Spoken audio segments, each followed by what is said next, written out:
Welcome. Today I'm going to be working on making some crystal dice. I had all these 3D printed resin little crystal models that I made a while back, and now I'm going to put them in some dice. At first I thought it would be nice to put like a cluster of them in there, but I don't want them to all just sink to the bottom, and I think just for ease of use I'm going to do just the large crystals and do one in each die, and then I'm going to experiment with using some UV resin to kind of hold it in place, because I don't want to have to do two separate cures that I would normally do for like when I make my bee dice, where I do one cure first of a little bit of a layer to get it up where the bee will be in the middle, and then I use some UV resin to hold the bee in place, and then fill the rest as a two-part cure for a die. Rather than doing that, I'm going to see if I can just use some UV resin off of the crystals to kind of make forms, supports, I guess, to hold them in place. And we'll see if that works or not. Let's use the translucent ones first. I could do the clear ones, but chances are you won't really even see that. Could do one in gray, but would that be weird? I'm going to do it. And for this, the D4 is actually going to be the easiest because this will just fit right in there without having to do anything. The bottoms are my high numbers. I would like for the top of the crystal to be facing up. Put some on the tip and drop it down and just continue making drops. Just kind of see about how far we would have to go to center it. And just kind of layer it down.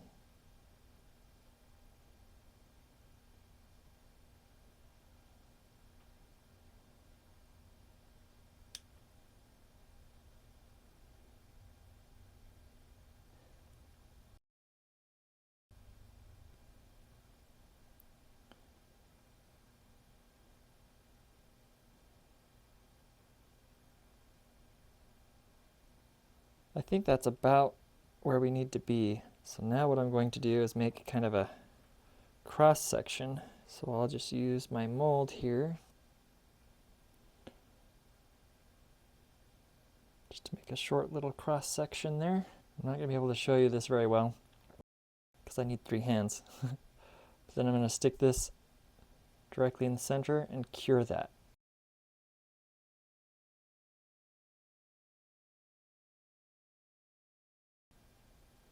And then we should just be able to pop that right off. And then that will at least up and down hold it in place, but it won't keep it from tipping. So I can do the same technique out to the sides. And already with this much work, I'm wondering, probably would have been faster to just do 2 cures. But that's what these tests are for, Max.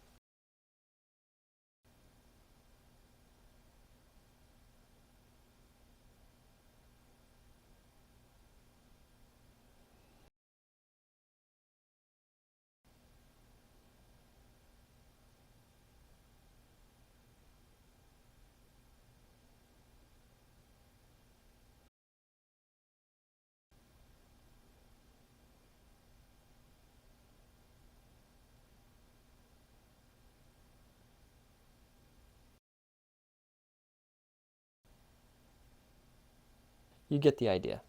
Okay, I've decided to save time. I'm going to just do the 2-part cure, and instead I'll use just a single D20 mold to test out this to see if that's even all that visible. Usually when I use UV resin, it's only a tiny drop, just enough to hold it in place on the epoxy resin, so it's not as noticeable, but I don't know if having this much UV resin is going to show up or not. And maybe we'll see if that's a viable option if you're thinking you want to use something like that as a support mechanism to center your whatever you may be including in your dice.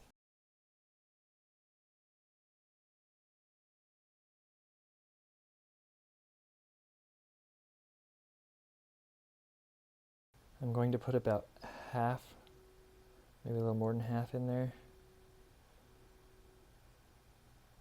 just to see if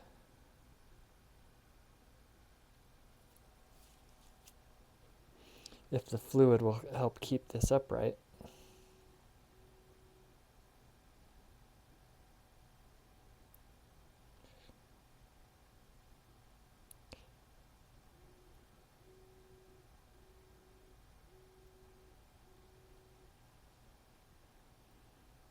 Nope. Not really, no. That should be perfect. Maybe not exactly centered, but at least it's upright.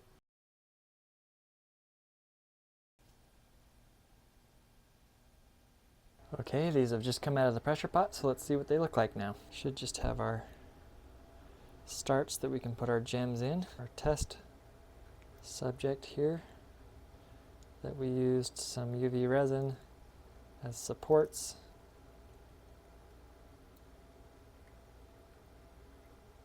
Not quite centered in there, but decent.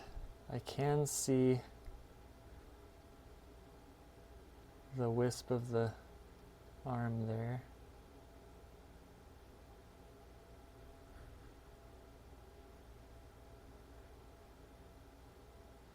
The top part is harder to see. That was just the part dripping off of it. But overall, I mean, that is an option. We should be able to just put a little bit on the tip of our gem.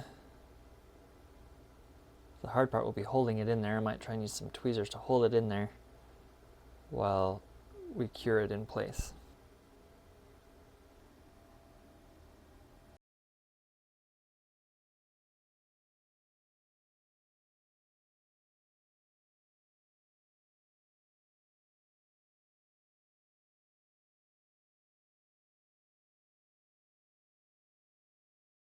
That one I might have filled a little bit too much. It feels like it's higher than the top of the cap.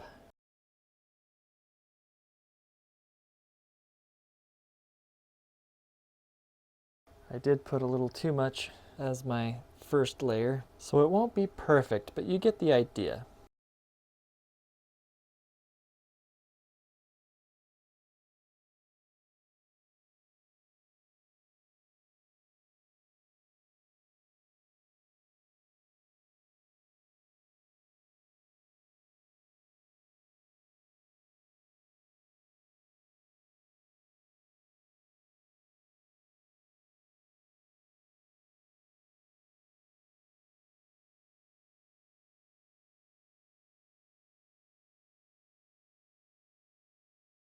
Now that these have fully cured in the pressure pot, let's take a look at how they turned out.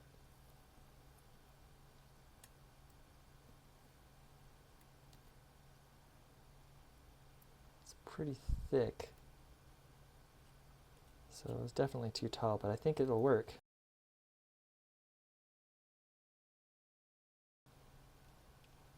There it is if you roll a 0.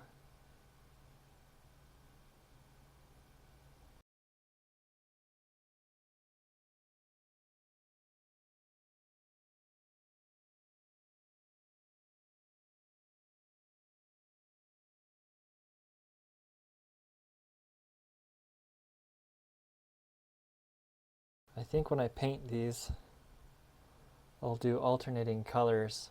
Like on this one, I'll do either the orange or the blue, other colors than the color of gem that's in it. The orange do pop the most. I will say that if you do a 2-part cure, just make sure that you're using the exact same resin both times. Even if you run out of the same brand and there's not enough to finish it with 2 different pours, you will notice a difference. With this, with the exact same stuff, it's less noticeable where the first pour was and the second pour is. Using just a tiny drop of UV resin makes it less noticeable. At just the right angle, you can see it.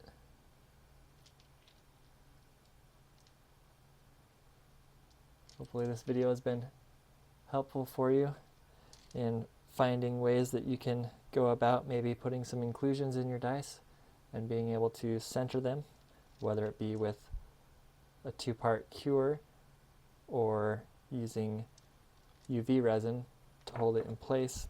So until next time, make some cool dice with suspended inclusions.